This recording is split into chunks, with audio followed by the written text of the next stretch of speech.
यीशु मसीह के नाम से सभी को मैं स्वागत करता हूं। और जैसा कहा गया है, परमेश्वर का वचन का जो समय है वो बहुत कीमती है, वो बहुत ज़रूरी है। The time for the word of God is very important and it is important that we must pay careful attention. So I will try not to take much time, and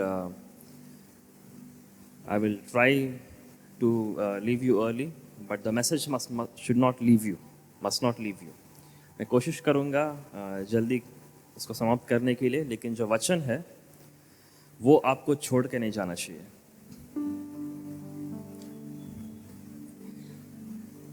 What I want to share with you today is very important. It is very important, and it is also a matter of self-reflection. It will allow you to reflect upon yourself. It will also encourage you to know how you see yourself, how do you see others, and also how do you see God. आज का जो वचन है वो तीन बातों को वो ध्यान में लेके आएगा। सबसे पहले है कि आप खुद को कैसे देखते हैं, दूसरों को भी कैसे देखते हैं, और परमेश्वर को भी कैसे देखते हैं। And it is very important to remind ourselves time to time. The topic today is the selective Pharisee. जो वचन का जो विषय है वो है चुनने वाला फारसी, वो फारसी जो चुन लेता है या चुनता है। And it is taken from Luke chapter 18. We will see 18 verse 9 to 14. लूका का 18 अध्याय 9 से 14 पद। Luke chapter 18 verse 9 says, "And he spoke this parable unto certain who trusts in themselves that they were righteous, and they despise others."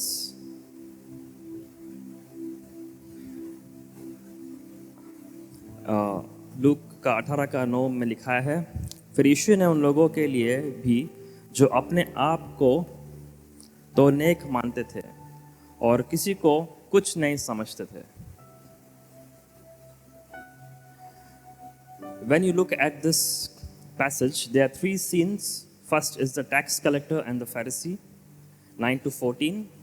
Then the picture of childlike faith in verses 15 to 17, and the rich ruler's exchange with Jesus, verses 18 to 30. यह अध्याय जो हिस्सा है इसमें तीन चीज़ है, तीन बातें हैं। सबसे पहला है चुंगी करने वाला और फारसी का प्रार्थना, 9 से 14 पद। उसके बाद में 15 से 17 हम पाते हैं एक बच्चे के जैसा जो नम्रता होता है, विश्वास होता है, वो चीज़ को हम देखते हैं।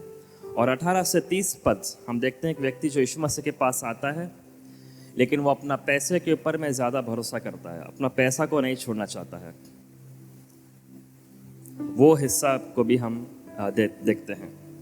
The three portions speaks about humility and also whom do you trust. ये तीन जो भाग है ये सिर्फ नम्रता के बारे में नहीं है, लेकिन इस बात के ऊपर में भी चर्चा करता है कि आप किसके ऊपर में भरोसा करते हैं। What do you trust? Whom do you trust? So that issue of depending on God, you will find that everywhere. You know, first time you also find actually the passage about the widow. 18 अध्याय में हम ये बात को भी देखते हैं कि एक विधवा स्त्री है जो राजा के पास में हर समय आती है, प्रार्थना करती है, और आखिर में उसको न्याय मिलता है। उसके बाद में हम देखते हैं यहाँ पे फारसी और चुंगी करने वाला के बीच में भी जो अंतर है उसको भी हम देखते हैं। एक खुद के ऊपर में ज़्यादा भरोसा करता है, एक परमेश्वर के ऊपर में निर्भर करता है। उसके बाद में हम देखते हैं कि व्यक्ति जो यीशु मसीह के पास आता है लेकिन अपना पैसा को नहीं छोड़ना चाहता है। और ये विषय हम हर समय देख पाते हैं ये अध्याय में। It is about humility and whom do you trust. नम्रता के बारे में भी है, लेकिन आप किसके ऊपर में भरोसा करते हैं. Luke 18 verse 9 says, they trust themselves. And some other translations and versions can say also, actually they persuade themselves. They make logical arguments to make themselves feel righteous, protected and safe.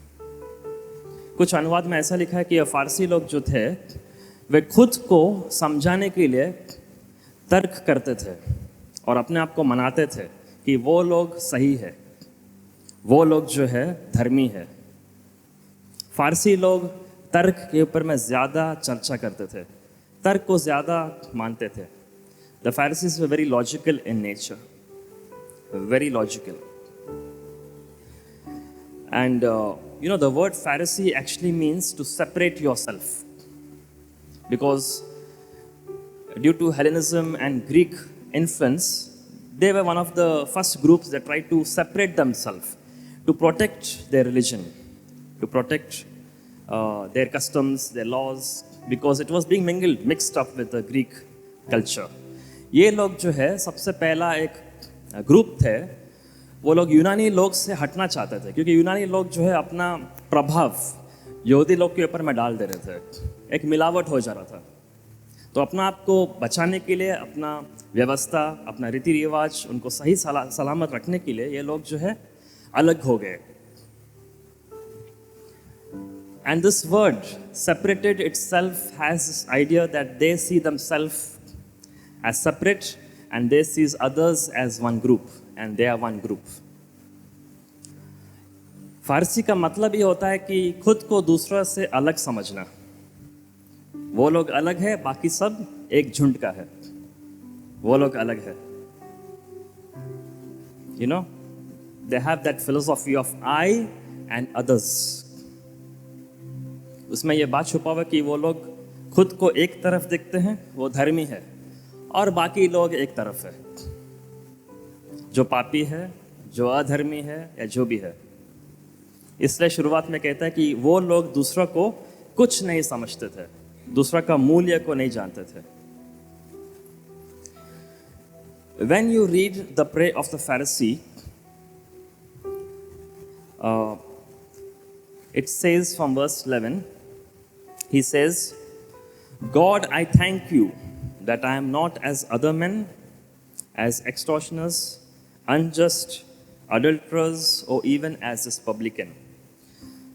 11 पद में हम पाते हैं कि ये जो व्यक्ति है ये कैसा प्रार्थना करता है. वो कहता है, पर प्रभु मैं तुझे धन्यवाद देता हूँ कि मैं दूसरों के जैसा नहीं हूँ, लूटने वाला, व्यभिचार करने वाला, जो अधर्म करता है उसके जैसा मैं नहीं हूँ, और ये जो व्यक्ति है चुंगी इकट्ठा करने वाला, उसके जैसा मैं नहीं हूँ.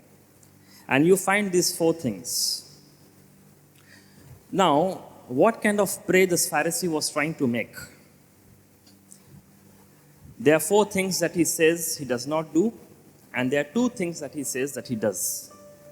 4 बातें हैं वो कहता है कि मैं वो ऐसा नहीं है, और 2 बातें वो कहता है कि वो कर रहा है. ठीक है, ये फारसी कैसा प्रकार का प्रार्थना कर रहा है? What kind of prayer this Pharisee is doing actually? The Pharisee is adopting a prayer that is called a righteous psalm. That is the most probable thing that is happening. ये जो फारसी है ये एक धर्मी वाला भजन को प्रार्थना के जैसा इस्तेमाल कर रहा था.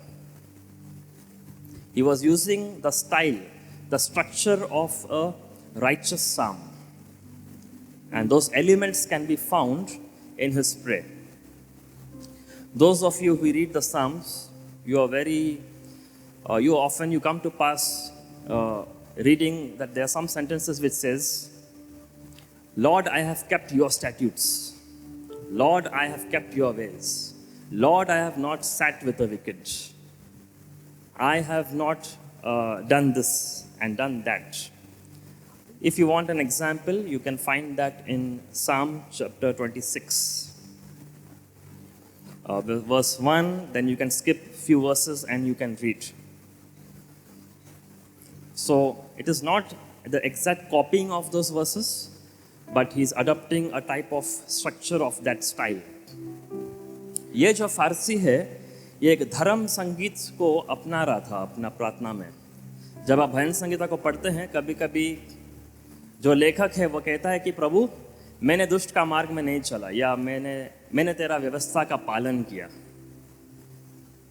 ओके, है ना? वैसा प्रकार का आप देखते हैं, आप पाते हैं. और ये फारसी का भी प्रार्थना में आप देखते हैं कि वैसा प्रकार का चीज आप पाते हैं. He is adopting a righteous prayer psalm, and the psalm also says about doing certain righteous things and not doing, that is a negative righteousness. भजन संगीता में दोनों चीज हम पाते हैं. कुछ चीज जो भजन का लेखक कहता है कि मैं वो करता है, और कुछ चीज दुष्ट चीज वो नहीं करता है. And both of those things you can find in the prayer of the Pharisee. One good example is also Psalm chapter 119. भजन संगीता का सबसे लंबा अध्याय 119 में भी हम ऐसा चीज पाते हैं. मैंने धर्म काम किया, कुछ चीज किया. आप 31 पद को पाएंगे. There are 31 verses in Psalm 119 which says, I have done good things or righteous things. Then there are at least 8 verses which says, I have not done certain wicked things, evil things. और इसमें 8 पद में लिखा है कि मैंने कुछ दुष्ट कामों को नहीं किया.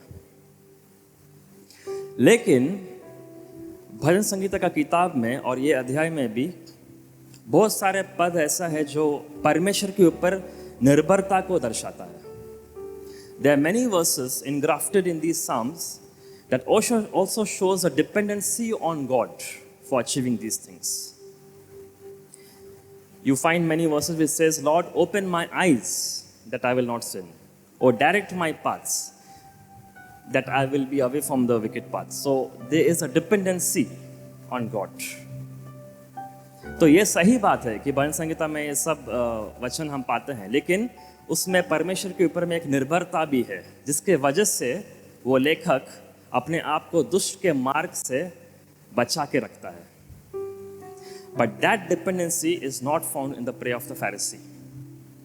वो निर्भरता जो है फारसी का जो प्रार्थना में नहीं पाया जाता है. And that is the main issue here. This Pharisee's prayer is very selective. ये जो फारसी का प्रार्थना है, ये एक चुनने वाला प्रार्थना है. कुछ चीज को वो चुन के वो प्रार्थना में डाला. लेकिन जो सही, जो मेन मुद्दा है, वो है परमेश्वर के ऊपर में भरोसा करना है, निर्भर होना. वहीं से आपका ताकत आता है. लेकिन वो चीज उसका प्रार्थना में नहीं है. लेकिन वो चीज वो चुंगी इकट्ठा करने वाला का प्रार्थना में पाया जाता है. Dependency. The Pharisee is very selective. He's a selective Pharisee. So that is the first thing. His prayer itself is selective. And that is the way sometimes we also do. We select and read the scripture. We select and hear when anyone is preaching. वो चीज़ हम भी करते हैं. हम लोग चुन के, कुछ चीज़ों को चुन के हम लोग बाइबल को पढ़ना चाहते हैं. जब आपका पड़ोसी कुछ आपके विरुद्ध में करते हैं, आपका तुरंत में वो पद आपका दिमाग में आ जाता है. वो पद आपका दिमाग में आ जाता है, आप उसको याद करके रख चुके हैं. जब आप बाइबल पढ़ते हैं, आप चुन के पढ़ते हैं. कभी कभी जब आप वचन को सुनते हैं, उसमें भी आप चुन के सुनते हैं. We hear selectively and we attribute the negative things to our neighbor and the positive things to ourselves. कभी कभी जब सकारात्मक चीज़ बोला जाता है, अच्छी बातों को बोला जाता है, हम लोग सोचते हैं कि वो हमारे लिए है. और जब कुछ नकारात्मक चीज़ बोला जाता है तो हम लोग सोचते हैं कि वो मेरा पड़ोसी के लिए है. लेकिन ये वचन आपका पड़ोसी के लिए नहीं है. ये वचन आप हर एक के लिए है. ये जो वचन है आपका पड़ोसी के लिए नहीं है, आपके लिए है. It is this word is not for your neighbor. It is for your every individual. The Pharisee is not righteous in front of God. He is righteous according to his own list. ये फारसी जो है परमेश्वर के सामने में धर्मी नहीं है. उसने अपने लिए एक लिस्ट बनाया, उसके अनुसार वो धर्मी है. Not only the structure of his prayer is selective, the content of his prayer, that means the thing that he's listing, is also selective. वो कुछ चीज़ों को ही बोलता है जो वो नहीं कर रहा और वो कर रहा है. There are things that he's listing that he is not doing. So there are 4 things that he's listing. He's not an extortioner, he's not doing unjust, he's not unjust, he's not like the adulterers, he's not like the publican. ये 4 चीज़ को वो कहता है कि वो नहीं कर रहा है, और वो 2 चीज़ को डाल देता है कि वो जो वो कर रहा है, उपास और दशवांश. वो 2 बार उपास कर रहा था, और यहूदी लोग कभी कभी जब दो बार उपास करते हैं, वो सोमवार होता है और बृहस्पतिवार, ये 2 बार वो लोग उपास करते हैं. The 2 most common days when the Jewish people used to have the fast was Monday and Thursday. But this was not a complete fast. There was some provisions. You can drink water, you can also eat bread sometimes. ये पूरा उपास नहीं था. उसमें 2 चीज़ वो लोग कर सकते हैं. वो लोग पानी भी पी सकता है, वो लोग रोटी भी खा सकते हैं. ये 2 चीज़ है. तो ये पूरा उपास नहीं है. And he is giving tithes. और लिखा है कि वो दशवांश भी दे रहा है. Now, the Pharisee is not selective in his praise style, but he is selective in his interpretation. यह फारसी जो है सिर्फ प्रार्थना में नहीं चुन के नहीं बोल रहा है, लेकिन उसका अनुवाद भी, उसमें भी चुनाव भरा हुआ है. What does that mean? What I mean? A sin can be performed through different ways. There is not only one way that you can perform a sin. एक पाप जो है सिर्फ एक रीति से ही नहीं हो सकता है, अलग अलग प्रकार से हो सकता है, अलग अलग तरीका से हो सकता है. आप वो पाप को ऐसा तरीके से कर सकते हैं जो कभी लोग सोचा भी नहीं था और बाइबल में भी नहीं लिखा है. You can perform a sin through different means. Some means that was not heard of, it is not written of. सबसे पहले वो कहता है कि वो लूटने वाले के जैसा नहीं है. The first thing he says that he is not an extortioner.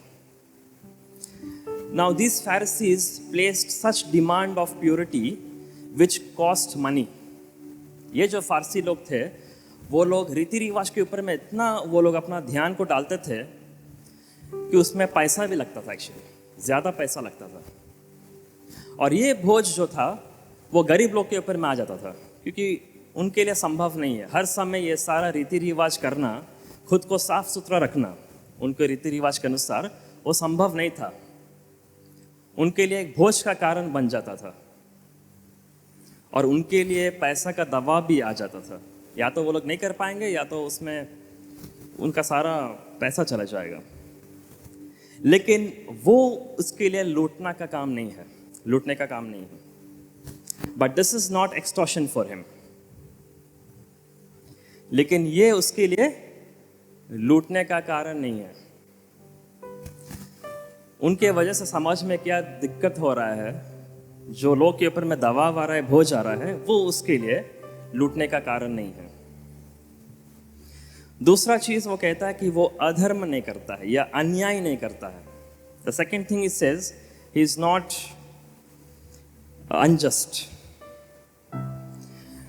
Now 2 times you find in this passage there is a division among him and others. He is not like others. He despised others. हम जब पढ़ते हैं 2 बार लिखा हुआ कि ये फारसी जो है खुद को दूसरा से अलग सोचता है, खुद का मूल्य को नहीं समझता है. 2 बार. तो जो व्यक्ति दूसरा का मूल्य को नहीं जानता है, वो सोचता है कि दूसरा व्यक्ति उसमें कुछ नहीं है, वो कोई नहीं है, तो वो न्याय कैसा करेगा? उसमें भी अन्याय है. The person who does not value the other, he will not able to practice justice. वो व्यक्ति जो है न्याय नहीं कर पाएगा, क्योंकि वो दूसरा वो तुच्छ समझता है, दूसरा व्यक्ति जो है उसके लिए वो मूल्यवान नहीं है। तीसरा चीज है, वो कहता है कि वो व्यभिचार करने वाला जैसा नहीं है। The third thing he says that he is not an adulterer. Now this person in 2 verses 5 times he uses the first person pronoun. 5 बार 2 पद में वो खुद के बारे में कहता है कि वो खुद क्या कर रहा है। मैं ऐसा कर रहा हूं, मैं ऐसा कर रहा हूं। And this person is exalting himself. He is worshipping himself. And in God's eyes, if you have idolatry, it is a spiritual adultery. परमेश्वर के नज़र में अगर आप उसको छोड़ के दूसरा का पूजा करते हैं तो वो एक आत्मिक व्यभिचार है। It is a spiritual adultery. So he is not an adulterer, but faithlessness is like idolatry, and idolatry is adultery. It is departing from the covenant. वो परमेश्वर का वाचा से दूर होना उसे कहते हैं। The final thing he says, he is not like this publican, the person who gathers the tax. आखिरी में वो कहता है कि वो ऐसा व्यक्ति कैसा नहीं है जो चुंगी को इकट्ठा करता है, लोग से पैसा को इकट्ठा करता है। The Pharisee is not collecting money, but he is definitely collecting honor and status from the people. ये व्यक्ति जो है पैसा तो इकट्ठा नहीं कर रहा है, चुंगी इकट्ठा नहीं कर रहा है, लेकिन खुद का सम्मान, खुद का इज्जत लोग से इकट्ठा कर रहा है। वो पा रहा है लोग से। So these 4 things can be performed in different ways. ये जो 4 चीज है वो अलग अलग तरीके से किया जा सकता है। But he is focusing very much on what is external, not what is internal. ये उसके ऊपर में आपका ध्यान को केंद्रित कर रहा है जो दिखावटी है, जो दिखाई दे सकता है, ना कि जो दिखाई नहीं देता है। And there are 2 things he says he is doing. The first thing, he is fasting, and the second thing, he is giving tithes. 2 चीज वो कहता है कि वो कर रहा है, उपास और दशवांश। ये उपास जो था यहूदी लोग के भी अनुसार, उपास का मतलब होता है खुद को नम्र करना, खुद को नम्र करना। लेकिन ये व्यक्ति के अंदर में नम्रता नहीं था, नम्रता पाया नहीं जाता है, तो ये उपास नहीं है, उसमें घमंड पाया जाता है। According to Jewish theology also, fasting is humility, but there is no humility found in this person. There is only pride that is found. That is the interpretation which Jesus gives. And a prideful person is not fasting. There is no humility. So what he is not doing, he is doing. And what he says he is doing, he is not doing. जो वो कह रहा है कि वो नहीं कर रहा, वो एक्चुअली कर रहा है। और जो वो कह रहा है कि वो कर रहा है, वो एक्चुअली नहीं कर रहा है। When you give your tithes, it is a form of dependency on God. You acknowledge that everything belongs to Him.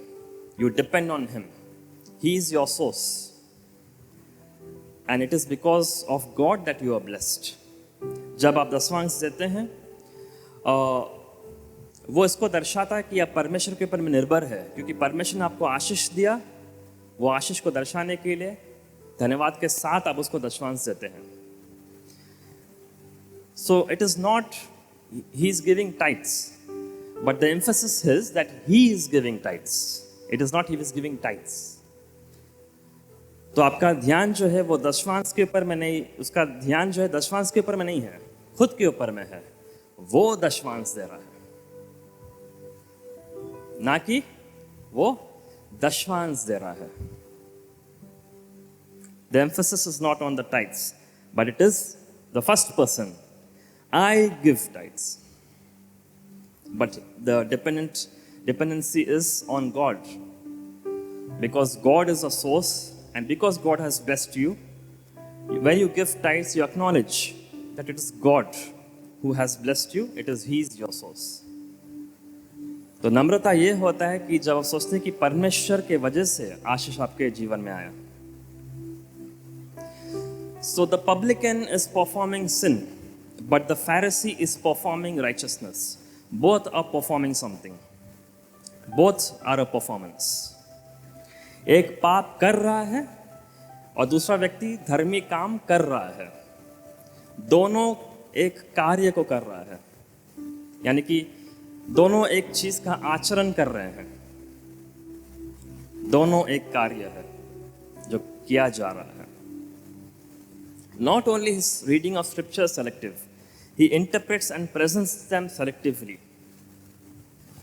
सिर्फ उसका प्रार्थना ही उसमें वो एक चुनाव वाला प्रार्थना नहीं है, लेकिन उसमें जो पाया जाता है, उसका अनुभाव जो अनुवाद होता है, उसमें भी चुनाव पाया जाता है. So we must be careful of selectivity. हमें एक चुनने वाला मसीह नहीं बनना चाहिए. Selectivity in itself is not bad. It is the nature, it is a condition of our being. चुनना जो है उसमें कोई खराबी नहीं है, क्योंकि आप एक इंसान है. आप अगर नहीं चुनेंगे तो आपका दिमाग भी शायद बस्ट हो जाएगा. अगर मैं चुन के प्रचार नहीं करूँगा तो मेरा प्रचार खत्म नहीं होगा. So, but how do you use the tool of selectivity?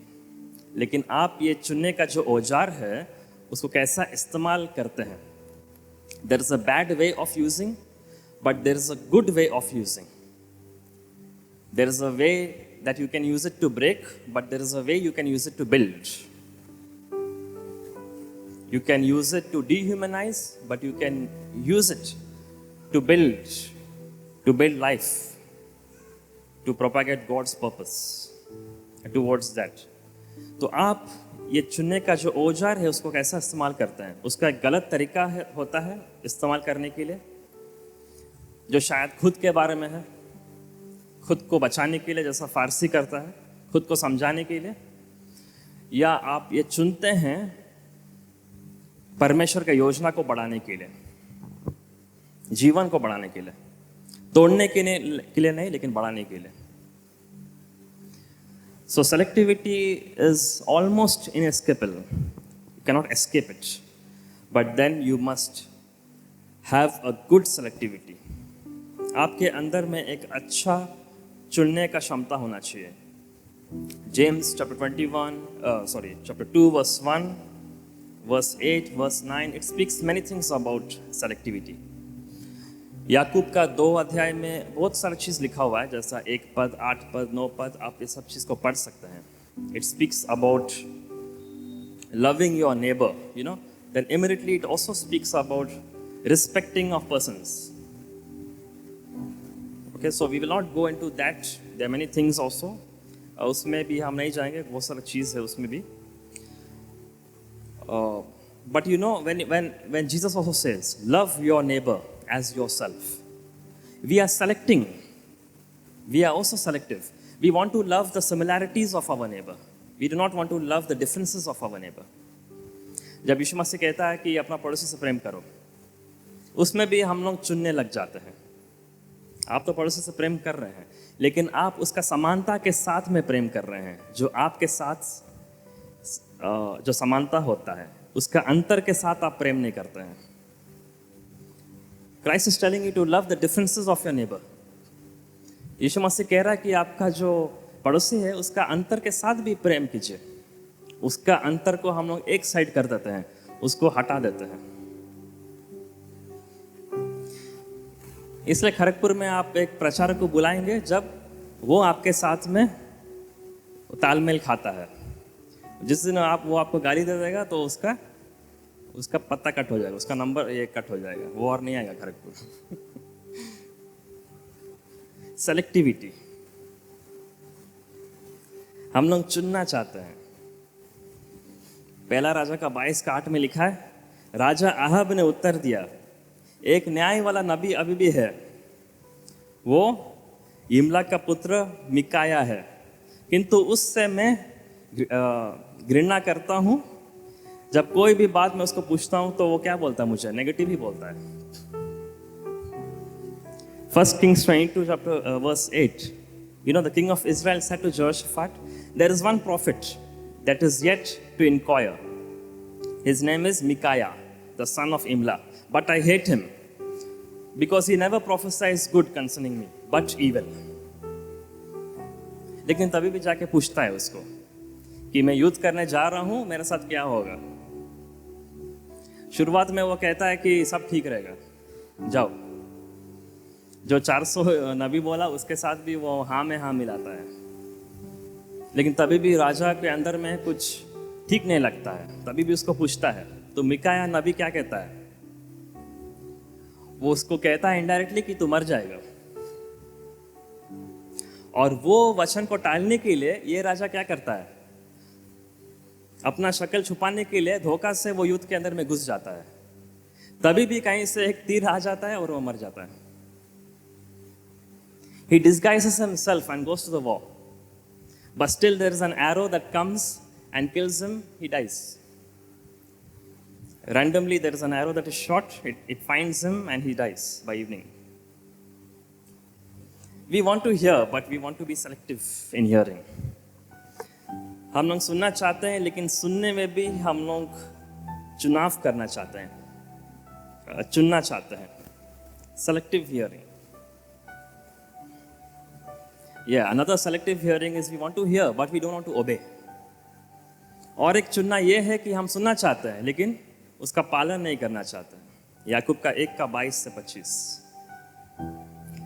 Not only hearing is selective, obedience is selective. Obedience is selective. In Luke chapter 18, verse 18, Jesus says to the person, if you want to follow me, you can come. Sell everything and follow me. But he does not do it. जो व्यक्ति अपना पैसा से प्रेम करता है, यीशु मसीह के पास में आता है। लूका का 18 में यीशु मसीह कहता है कि सब कुछ बेच दे और मेरा पीछे चल, लेकिन वो आज्ञा नहीं मानता है। So our hearing is very selective. Our hearing is very selective. There is selective hearing. There is selective obedience. सुनने में भी हम लोग चुनते हैं, आज्ञा मानने के लिए भी हम लोग चुनते हैं। And we are also selective in our judgment. और न्याय करने में भी हम लोग चुनते हैं। We are selective when we judge. You know, before I used to think that some Christians are very judgmental. But after that I changed my thought. They are not very judgmental, they are very selective. पहले मैं सोचता था कि मसीह लोग जो है वो लोग बहुत न्याय करते हैं, कुछ मसीह लोग। लेकिन बाद में मैंने देखा कि ये लोग न्याय भी नहीं कर रहे हैं एक्चुअली। ये लोग चुनाव बहुत कर रहे हैं। उसमें न्याय कम है, उसमें चुनाव बहुत ज़्यादा है। Matthew 7:4, chapter 7 verse 4 says, first pull out the mote out of your eye, and behold, a beam is in your own eye. Then you can take out the tiny thing that is in your neighbor's eye. The word that is used for your neighbor's eye is very small. A small tiny stick. But the wooden piece that is in your eye, that word means a very big stick. मत्ती का 7:4 में जब लिखा है कि अपना पड़ोसी के आँख से पहले वो लकड़ी को निकालने का पहले खुद का आँख से वो लकड़ी को निकालिए। तो खुद का आँख का जो शब्द है, लकड़ी का शब्द, वो एक बड़ा चीज़ को दर्शाता है। लेकिन आपका पड़ोसी का जो आँख में जो चीज़ है, वो शब्द का मतलब होता है एक छोटा चीज़। So sometimes it is very important to know that some things that you are pointing out, you might be doing the same thing but in a different way. कोई चीज़ को दिखाने का पहले शायद आप खुद के जीवन में वो चीज़ कर रहे हैं, लेकिन अलग तरीका से किया जा रहा है। आपका पड़ोसी जो चीज़ कर रहा है वो सिर्फ दिखाई दे रहा है, आप जो चीज़ कर रहे हैं वो दिखाई नहीं दे रहा है। Your neighbor is doing something which is visible, but you are doing something which is invisible. And it is very easy to judge something that is visible. और कोई भी चीज़ जो दिखाई देता है उसको न्याय करना बहुत आसान है। It is very important. You know, there was a man, he used to speak to his wife and his wife never used to hear him. एक आदमी था, और वो अपना बीबी से बात करता था और उसका जो बीबी है उसका बात को कभी नहीं सुनता था। तो वो व्यक्ति एक दिन एक डॉक्टर को बुलाया। So one day the man he brought the doctor, the husband. He told the doctor that my wife is having hearing problem and she doesn't hear me. So the doctor said, okay, you stand 20 feet far from her and you call out and you ask her something. Okay? If she does not respond, then you come closer. You come maybe about 15 to 10 feet, 15 feet. And again you ask her something. So we will get an idea that from how far your wife can hear. Doctor ने बोला कि ठीक है, तेरा बीबी जो है उसको सुनने का समस्या है, तो एक काम करते हैं, तो 20 फुट दूर खड़ा हो जा और उसको कुछ भी पूछना, क्योंकि हम लोग जानना चाहते हैं कि कितना दूर से उसको सुनाई देता है। तो वो 20 फुट दूर खड़ा था और उसका बीबी को पूछता है कि आज डिनर में क्या बनाया। बीबी कुछ नहीं बोलती है। He asks the wife, today what is for dinner? The wife does not say anything. Then he comes closer. He comes 15 feet closer. He comes 15 feet. He asks, what is for dinner? The wife does not respond. वो और करीब आता है और पूछता है, आज शाम के लिए नाश्ता में क्या है डिनर के लिए। उसका बीबी कुछ नहीं बोल रही, कुछ आवाज नहीं आ रहा है। और ऐसे करके 5 बार वो करीब करीब आ जाता है और आखिरी में उसके पूरा करीब आ जाता है। So 5 times he does that. The 5th time he comes very close to her and he says, what is for today, what is for dinner? And the wife responds, 5 times I have told you there is chicken for dinner. Wife कहती है, मैंने 5 बार बोल दिया तुम्हें कि रात को chicken ही है। मतलब बहरा कौन था? पति था। Who was deaf? It was the man. He couldn't hear, but he was thinking that the wife is not saying anything. So sometimes we think the problem is in them, but the problem is in us. कभी-कभी हम लोग सोचते हैं कि समस्या दूसरे में है, पड़ोसी में है, लेकिन शायद आप में भी वो समस्या पाया जाता है। So selectivity is a tool. How do you use this tool? जो चुनने का जो क्षमता है, जो गुण है, उसको आप कैसे इस्तेमाल करते हैं। एक नकारात्मक तरीका होता है और एक सकारात्मक अच्छा तरीका भी होता है। There is a negative way and there is a positive way of selectivity. What is a good way of selecting? एक अच्छा तरीका क्या है? I would like to end with a story. This is not a very perfect story, but then there's something that you can take from this story. छोटा सा कहानी से मैं समाप्त करूंगा। पूरा सटीक उदाहरण नहीं है, लेकिन आप कुछ चीज़ उससे ले सकते हैं। एक समय था रात के समय में, और 2 मेंढक था, और मेंढक जो था वो दो मेंढक एक मिट्टी का पानी में जो बहुत गहरा था उसमें फंसे हुए थे। Once upon a time there was a deep muddy water and there were 2 frogs that were stuck in that water. And it was very deep and so they were drowning in that. और वो बहुत गहरा था, उसमें मिट्टी भरा हुआ था, तो ये जो मेंढक थे ये लोग उसमें डूब रहे थे। और ये जो मेंढक का दोस्त लोग थे, दूसरा मेंढक, वो लोग दूर से चिल्ला के बोल रहे थे कि तुम लोग कोशिश मत करो निकलने के लिए, तुम लोग कोशिश करेंगे तो और डूब जाएगा, कोशिश मत करो। Their friends, the other frogs, were standing on the side and they said that do not try to come out from that. If you try, you will suffer. You will go more deep down. It is very difficult. So there is no hope. So the first frog heard that, and the first frog, sank in that. It went deep inside. तो पहला जो मेंढक था वो ये सब आवाज़ को सुना कि ये लोग बोल रहे हैं कोशिश मत करो, कोई आशा नहीं है। तो इससे वो बहुत दुखी हो गया, वो कोशिश करते करते कोशिश करना बंद कर दिया, और लास्ट में वो पानी के अंदर में वो चला गया, वो डूब गया। दूसरा मेंढक बचा था। The second frog was left. और ये दूसरा मेंढक कोशिश कर रहा था, उनको देख रहा था, कोशिश कर रहा था, और लास्ट में ये जो मेंढक था वो बाहर निकल गया. The second frog was trying and the second frog came out. तो उसका जो दोस्त लोग थे वो लोग बोल रहे थे कि हम लोग तो चिल्ला के बोल रहे थे कि मतलब कोई आशा नहीं है, कोशिश मत करो, तो कैसा बच के निकल गया. तो ये मेंढक कुछ नहीं बोल रहा था. वो लोग पूछ रहे थे लेकिन ये मेंढक कुछ नहीं बोल रहा था. उसके बाद में ये मेंढक बोला कि धन्यवाद, तुम लोग दूर से ऐसा हाथ हिला रहा था तो मुझे हौसला आ गया.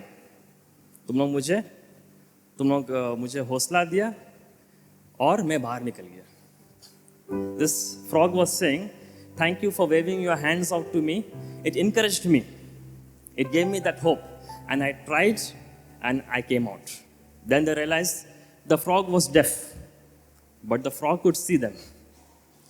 वो लोग बाद में उनको पता चला कि जो मेंढक था वो बहरा था, तो उसको ये नहीं सुनाई दे रहा था कि कोशिश मत करो, कोई आशा नहीं है. लेकिन उसको क्या दिखाई दे रहा था? उनका हाथ दिखाई दे रहा था, और उसके अंदर में वो आशा आ गया, वो जोश आ गया, और वो कोशिश करते करते बाहर निकल गया. क्योंकि कभी कभी मसीह का जीवन में विश्वास में भी चुनाव पाया जाता है. क्योंकि कभी कभी परमेश्वर के ऊपर में जब विश्वास करते हैं आपको चुनना पड़ता है. दुनिया का आवाज़ के लिए आपको बहरा बनना पड़ता है, लेकिन परमेश्वर का वचन को देखना सीखना ज़रूरी होता है. Hallelujah. Sometimes for faith you need to be selective. You should become deaf to what your situation is saying, what the world is saying, but you must be able to see what God is showing you and what God is doing and how God is working in your life. So there is a good selectivity, but there is also a bad selectivity. एक अच्छा चुनने का तरीका होता है, लेकिन एक बुरी तरीके से चुनने का भी तरीका होता है. So may God help us to be good selectors. To be good selectors, to build, not to break, to build life, to build His purpose. तो परमेश्वर हमें मदद करे. चुनने से हम हट नहीं सकते हैं, लेकिन उसमें इंसानियत होना चाहिए, उसमें न्याय होना चाहिए. क्या अच्छा है वो चीज़ नहीं, जो सही है वो चीज़ होना चाहिए. कुछ चीज़ अच्छा लगता है लेकिन वो आपके लिए अच्छा नहीं है. There are some things that are good, but it is not good for your life. You must be selective to what is right. जो सही है वही आपका जीवन को आगे बढ़ाता है. What is right is important, not what is good. Not everything that is good is right. हर एक चीज़ जो अच्छा है वो सही नहीं है. तो परमेश्वर की दृष्टि में जो सही है उसका योजना के अनुसार आपको चीज़ों को देखना है. You know, in the Bible sometimes it seems that God is also selective. But when God selects something, there was also a past, there is also a future. Bible में कभी कभी ऐसा लगता है कि परमेश्वर भी चुनाव करता है, लेकिन जब परमेश्वर कुछ चीज़ चुनाव करता है उसके पीछे में एक इतिहास भी होता है, उसके आगे में एक भविष्य भी होता है. उसको ध्यान से पढ़िए. When God selects something, there is you will see the purpose and outcome after that which happens. Of course that is also having many complex things in that. उसमें भी बहुत कुछ छुपा हुआ है. तो selectivity in itself is not bad. It is a tool. It is part of our being, but we must learn and we must know how do we see ourselves, how do we see our neighbor, and how do we see God. हमें ये देखना ज़रूरी है कि हम खुद को कैसे देखते हैं, आपका पड़ोसी को कैसे देखते हैं, और परमेश्वर को कैसे देखते हैं. ठीक है, क्योंकि हमारा जो धर्म है उसमें बहुत मिलावटी है. Our devotion to God is a mixture of lot of things. It is not very honest. उसमें बहुत सारा मिलावटी है. कुछ लोग चर्च आ रहे हैं क्योंकि संडे है. कुछ लोग चर्च आ रहे हैं क्योंकि उसका बेटा या बेटी का शादी आ रहा है. और कुछ लोग चर्च आ रहे हैं क्योंकि वो लोग परमेश्वर के साथ में अपना रिश्ता को बढ़ाना चाहते हैं, इसलिए. So what kind of Christian you are? A religious Christian a ceremonial Christian, रीति रिवाज वाला मसीह कलीसिया इसलिए आएंगे क्योंकि किसका बरियल होने वाला है, कोई मरने वाला है, किसका कुछ होने वाला है। लेकिन एक आत्मिक मसीह परमेश्वर के लिए ही आता है। A spiritual Christian comes for God. A religious Christian will come because Sunday. It's Sunday, let us go. That will create some problems also. One day I preach about that. So we need to be honest with God. हमें परमेश्वर के विरुद्ध में ईमानदार होना बहुत ज़रूरी है. Honesty is very important. There are many mixtures. Many of us have a transactional relationship with God. We are not depending on God, we are dealing with God. This person was dealing with God actually, not depending on God. कुछ लोग जो है परमेश्वर के ऊपर निर्भर नहीं हो रहे हैं, लेकिन परमेश्वर के साथ में ट्रांजैक्शन कर रहे हैं. एक बिजनेस वाला डीलिंग होता है, उनका पूरा रिश्ता उसमें है. तो हमें ईमानदार होना बहुत ज़रूरी है. We must constantly have this mind to self-reflect on ourselves. So may God bless us with this word. परमेश्वर सभी को आशीष करे. प्रार्थना करेंगे. Dear God, our Heavenly Father, Lord, thank you time for time that you remind us through your word. And we thank you that your word becomes a mirror to us where we can see ourselves. And not only hear what you say, but be doers of your word. Help us not to be selective in a relationship with you. परमेश्वर हमें वो चुनने वाला मसीह मत बना. परमेश्वर वो अनुग्रह दे कि हम सिर्फ सुनने वाले नहीं लेकिन आज्ञाकारी बनने पाए. Lord, may we grow in the fear for you, the reverence for you. Help us to be honest before you. Help us not to compare ourselves with one another, but help us to stand righteously before you. परमेश्वर हमें एक दूसरे के साथ, पड़ोसी के साथ वो तुलना करने का दृष्टिकोण से बचा, लेकिन तेरे प्रति परमेश्वर धर्मी होना हमें सीखा. परमेश्वर धन्यवाद सारी चीज़ के लिए. परमेश्वर हमें वो अनुग्रह दे, वो नम्रता दे और हम तेरे ऊपर में निर्भर होने पाए. Give us a spirit of humility. Help us to depend on you. Help us to trust on you. As the psalmist says, open my eyes, Lord, so that I will see and I will be away from the path of the wicked. परमेश्वर, जैसा भजन संगीता का लेखा कहता है, परमेश्वर हमारा आंखों को खोल ताकि मैं जो दुष्ट है उसका मार्ग में ना चलूं. Give us the strength. You are our source and we depend on you. तू हमारे जीवन का सूत्र है परमेश्वर और तेरे ऊपर में हम निर्भर करते हैं. We thank you for everything. सारा प्रार्थना प्रभु यीशु मसीह के नाम से हम मांगते हैं. आमीन.